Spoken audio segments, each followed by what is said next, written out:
a faceless coward, breached the tranquility of 6 beautiful young people and senselessly slaughtered them, 4 of them.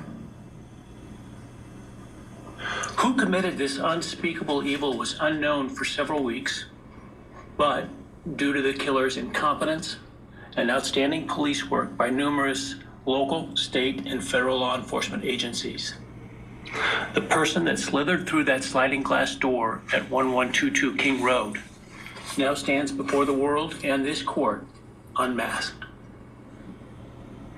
This unfathomable and senseless act of evil has caused immeasurable pain and loss.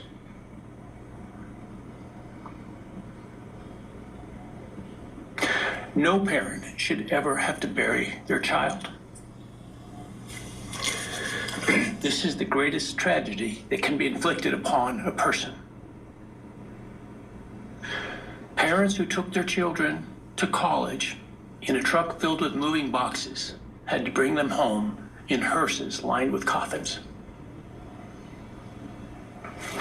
The loss this killer inflicted was not just the death of these people's children, siblings, grandchildren, as we've heard today.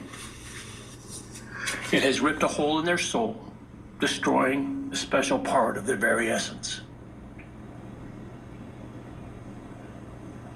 Any person who is a parent defines themselves foremost as such.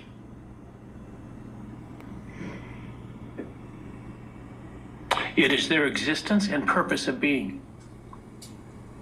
And it has been stolen from these parents.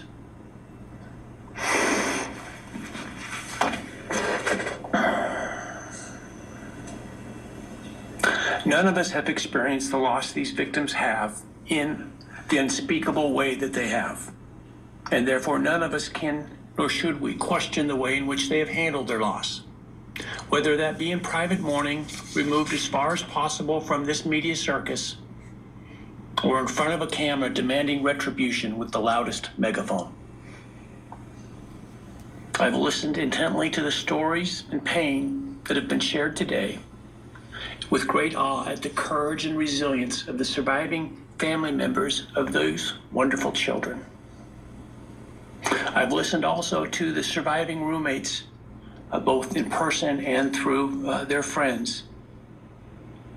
And I can't think of how, frankly, courageous they have been despite the hell that they have faced by uncaring people who have come up with all kinds of crazy theories about 2 kids simply being kids.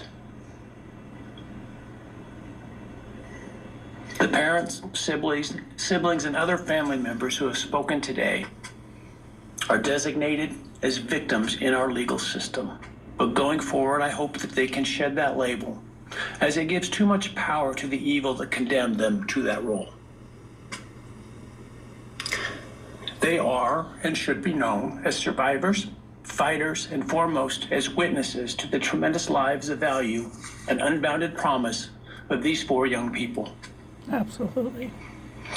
But those speaking today and those who did not speak, but who carry the same burden, this same loss, now carry forward the memories of these now perpetually young people, these forever children. These survivors carry the responsibility of ensuring that the voices of these children, Maddie, Kaylee, Xana, and Ethan, are never forgotten, and the positive impacts that they have had on so many lives are never minimized, and that the love they shared, the light that they shined onto others, is forever celebrated. As we sit here today, this case is ending, and we are now certain who committed these unspeakable acts of evil, but we don't know, and what we may never know is why. This judge is crying. I share the desire expressed by others to understand the why. But upon reflection, it seems to me, and this is just my own opinion, that by continuing to focus on why, we continue to give Mr. Kohberger relevance. We give him agency and we give him power. That's right. The need to know what is inherently not understandable makes us dependent upon the defendant to provide us with a reason, and that gives him the spotlight, the attention, and the power he appears to crave. That's right. Yet even if I could force him to speak, which legally I cannot, how could anyone ever be assured that what he speaks is the truth?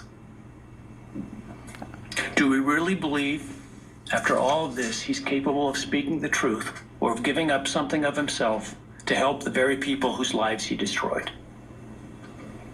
Rather, I suspect the so-called self-serving and aggrandizing untruthful bits, leaving people wanting more information, more insight, and thus enhancing even further the power he seeks to hold. Even if we could get truthful insight into his why, I suspect it would not in any way quench one's thirst for actually understanding why in the first instance. Because there is no reason for these crimes that could approach anything resembling rationality. No conceivable reason could make any sense. And in the end, the more we struggle to seek explanation for the unexplainable, the more we try to extract a reason, the more power and control we give to him. That's right. In my view, the time has now come to end Mr. Kohberger's 15 minutes of fame. It's time that he be consigned to the ignominy and isolation of perpetual incarceration. I know there has been concern about him collaborating on books or movies or other media projects, and I truly hope that someone does not stoop to affording him this spotlight that he desires in the name of clicks, royalties, or profits. Amen. Well, criminal behavioralists should study him away from the spotlight in an attempt to prevent other would-be killers from acting on their worst impulses. There should be no need for that to spill over into the public eye. The great Idaho jurist Edward Lodge was known for trying to find something positive about every person he ever sentenced. And with over a half a century as a trial judge, that was a lot of people. This was often challenging, and I recall in one case he said that the best he could come up with was the defendant had good penmanship. Wow. Truth be told, I'm unable to come up with anything redeeming about Mr. Kohberger because his grotesque acts of evil have buried and hidden anything that might have been good or intrinsically human about him. Wow. His actions have made him the worst of the worst. Even in pleading guilty, he is giving nothing hinting of remorse or redemption, nothing suggesting even a recognition or understanding, let alone regret for the pain that he has caused. And therefore, I will not attempt to speak about him further, other than to simply sentence him so that he is forever removed from civilized society. Amen. And accordingly, based upon his conduct and based upon the record before this court, recognizing the standards that govern this court's sentencing decisions as set forth in State v. Toohill, I hereby sentence Mr. Kohberger as follows. On count 1, burglary, 10 years fixed, 0 years indeterminate. I also impose a fine of $50,000. Count 2, first-degree murder of Madison Mogan. I sentence the defendant to a fixed term of life imprisonment without the possibility of parole, a fine of $50,000, and a civil penalty of $5,000 payable to the family of the victim.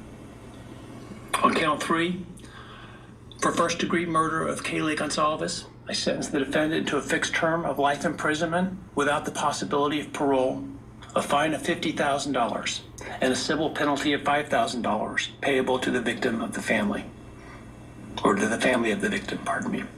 On count 4, for the first-degree murder of Xana Kernodle, I sentence the defendant to a fixed term of life imprisonment without the possibility of parole, a fine of $50,000, and a civil penalty of $5,000 payable to the family of the victim. On count 5, for the first-degree murder of Ethan Chapin, I sentence the defendant to a fixed term of life imprisonment without the possibility of parole, a fine of $50,000, and a civil penalty of $5,000 payable to the family of the victim. The sentences on counts 1, 2, 3, 4, and 5 shall run consecutively to one another. Restitution will be left open for 60 days. Defendant will be required to submit a DNA sample and a right thumbprint impression to the Department of Corrections and comply with the DNA Database Act.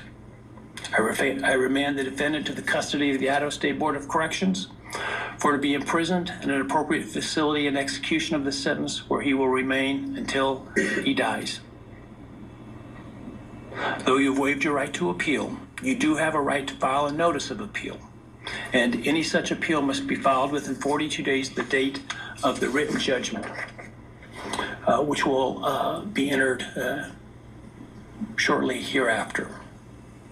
Though the appeal, you should be aware, may be deemed a violation of the plea agreement, and so I certainly suggest you discuss that with counsel if that is your desire. I ask the media and public present to allow the families to be escorted out first before they leave. Again, thank you to everyone for your stories today. I am strengthened by them, and I am encouraged by your humanity and strength, and God bless you. Amen. We're adjourned.